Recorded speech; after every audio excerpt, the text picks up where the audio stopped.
Sabe me dizer quais foram as principais características e etapas da emancipação política das 13 colônias inglesas?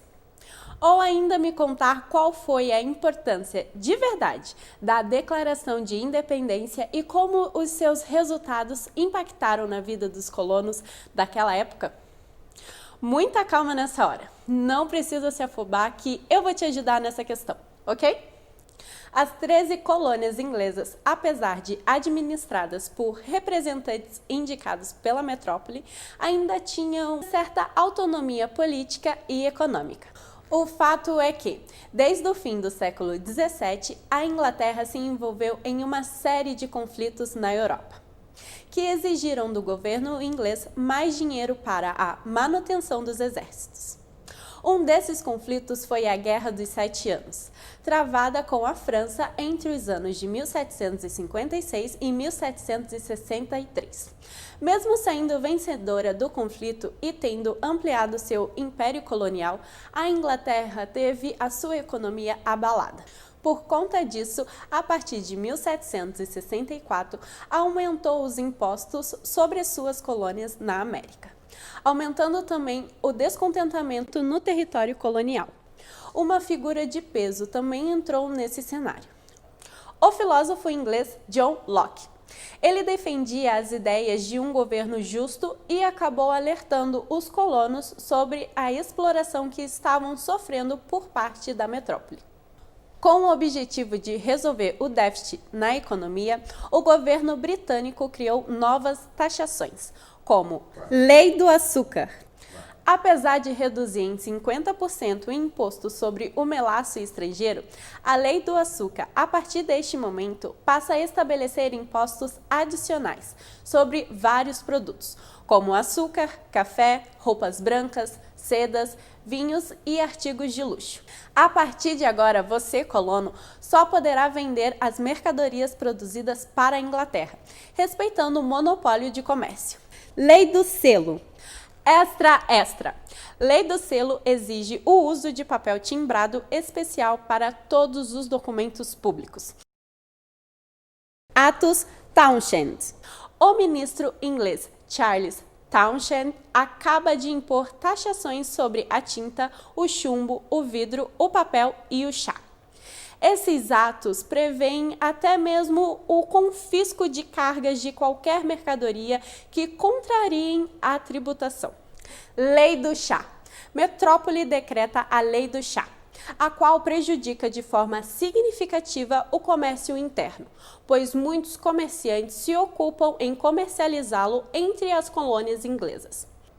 Para demonstrar desprezo por essa medida, além de boicotar o chá inglês trazido à América pela Companhia de Comércio das Índias Orientais, manifestantes organizaram uma invasão aos navios dessa companhia que estavam atracados no porto de Boston.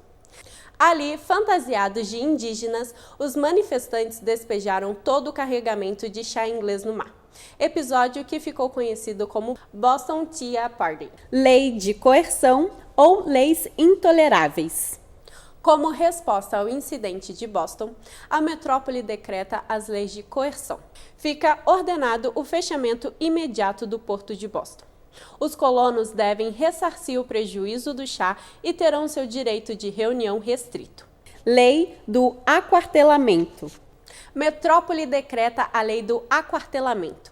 Os soldados britânicos devem receber alimentação e acomodação dos colonos. Não será mais aceito insubordinação por parte dos colonos. Em 1774, foi organizado o primeiro Congresso Continental, na Filadélfia, reunindo 12 das 13 colônias. Nesse momento, foi encaminhada ao rei inglês uma petição contra as medidas inglesas. Mas esse documento declarava lealdade ao rei, demonstrando que a separação ainda não era um objetivo. A Inglaterra rejeitou a proposta. Em 1775, foi organizado o Segundo Congresso Continental, que, diferente do primeiro, contou com a participação das 13 colônias, certas de que a separação da metrópole era a única opção possível. Diante disso, em 4 de julho de 1776, foi divulgada a Declaração da Independência. Mas as coisas não foram tranquilas assim não. Houve até guerra pela independência, acredita? E essa guerra se estendeu até a década de 1780. Em 1783, foi assinado o Tratado de Paris, que acabou com as relações coloniais entre os territórios estadunidenses e a Inglaterra.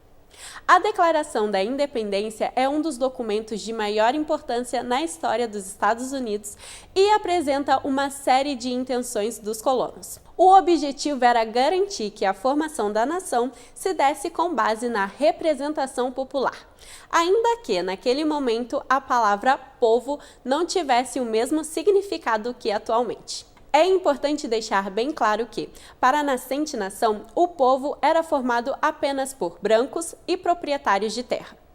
A Carta, que seria a Constituição, aprovada em 1790 pelo Congresso, determinou a criação de uma república federalista presidencial, em que os agora estados tinham autonomia e mantinham a tradição vivida no território.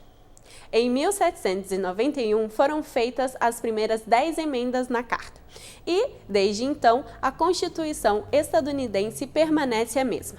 Ainda que a democracia estadunidense fosse seletiva e não universal, foi vista como uma das mais avançadas do mundo no final do século XVIII. E é isso, por hora, é claro, porque a história dos Estados Unidos é, como que eu posso dizer? Como se fosse uma mega produção de Hollywood.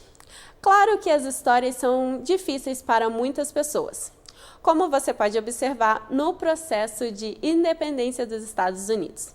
Mas sempre é possível aprender algo com elas. Até mais, pessoas lindas!